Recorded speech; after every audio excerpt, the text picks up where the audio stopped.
A few weeks ago, I was having a conversation with a young lady, and she asked me a pertinent question. In her words, I'm trying to paraphrase. She asked, after traveling 20 countries and after starting and running and failing in businesses, after speaking and consulting and coaching, publishing over 5 different books and appearing on different global media platforms across different countries and winning multiple awards. So she was asking this question after reading my profile somewhere on the internet. She then asked me a very important question and she said, what are those things I wish I knew very early on in my career? And this question made me to start thinking about a couple of things. And I did, during that conversation, I did share with her a couple of things. But later on, I had to develop this into a newsletter series. And I want to talk about 3 out of the 15 things I wish I knew early on in my career. And in the subsequent editions, I will talk about the other things. So, what are the 3 out of 15 things I wish I knew in my career?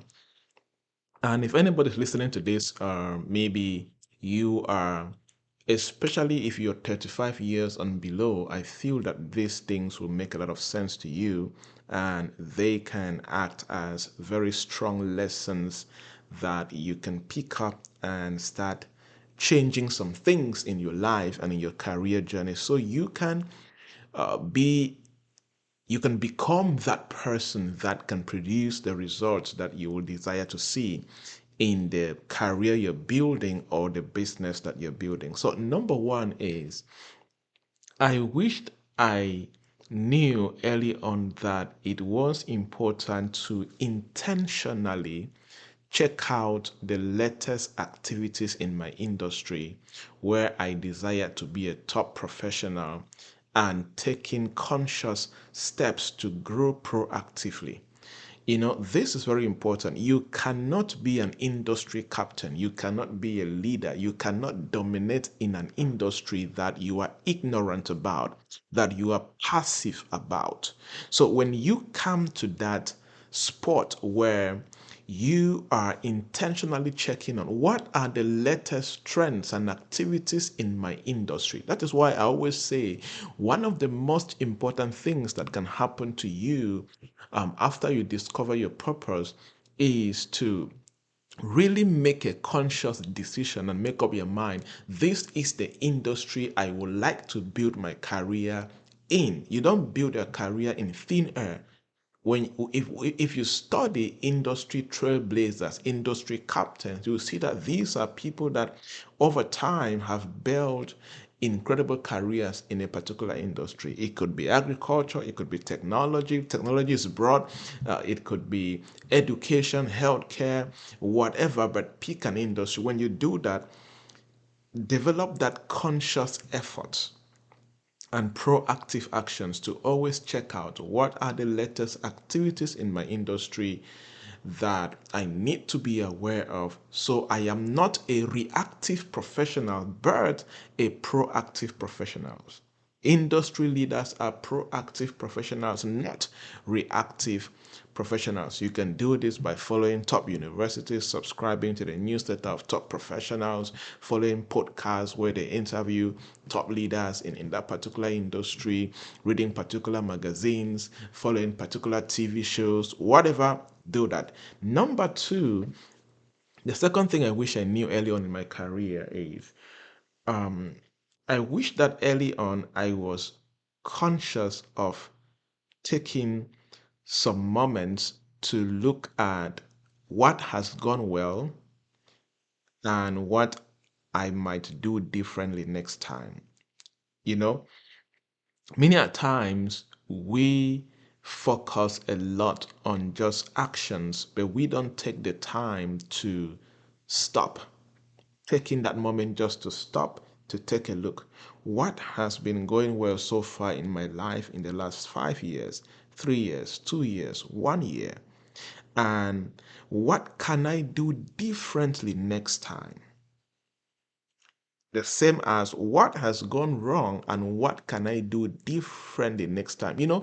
Progress does not happen by guesswork. Progress does not happen by chance. Progress comes from the place of intentionality and awareness.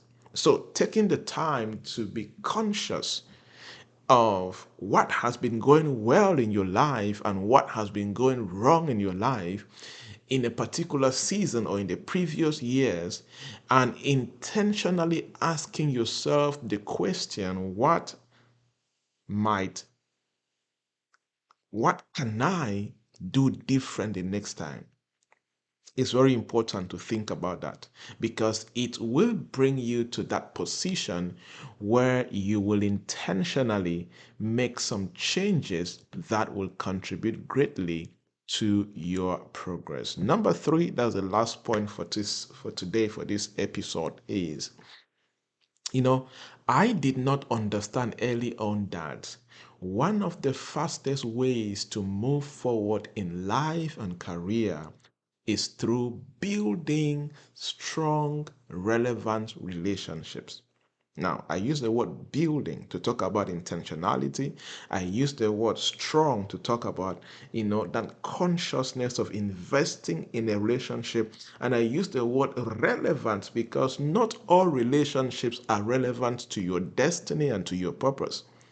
So I did not understand early on that one of the fastest ways for me to grow in life, grow in career, grow in business was for me to intentionally build strong, relevant relationships. So, this is something that we have to do as young people, especially. You need to identify a group of people, set of people, individuals that are relevant to the path that you want to build your career and your business in, and begin to take conscious steps to build strong, relevant relationships. Will some disappoint you? Yes, of course. Will some reject you or ignore you? Yes, of course. But that does not mean that everybody ignores people or everybody disappoints people. In the midst of all of this, you will find people that are critical, relevant to your destiny manifestation. Every destiny needs the right support. We all need what I like to call destiny enabling relationships. But you need to take the time and do a thorough analysis. What kind of relationships do I need to build as far as my destiny is concerned? And what kind of person do I need to be that I can also enable the destinies of other people to move forward because they came in contact with me? If you are listening to this podcast right now and you feel that I am that relevant relationship that you would like to connect with, I'll be excited to connect with you. You can connect with me on social media platforms, Javnyuy, Joybert Javnyuy, whatever works for you. People use different ways to reach out to me on Facebook, LinkedIn, Instagram, Twitter, and let's connect. Or you can go to joybert.com and we will definitely connect. I hope this was encouraging to you, inspiring to you, and these points that I shared did open your mind to some things that you can start doing that will contribute to that incredible career and business that you are building. My name is Joybert Javnyuy, aka Mr. Remarkable, and we will be talking in the next episode. Keep building that dream and remember you are rare and you are remarkable and God loves you so much. Cheers.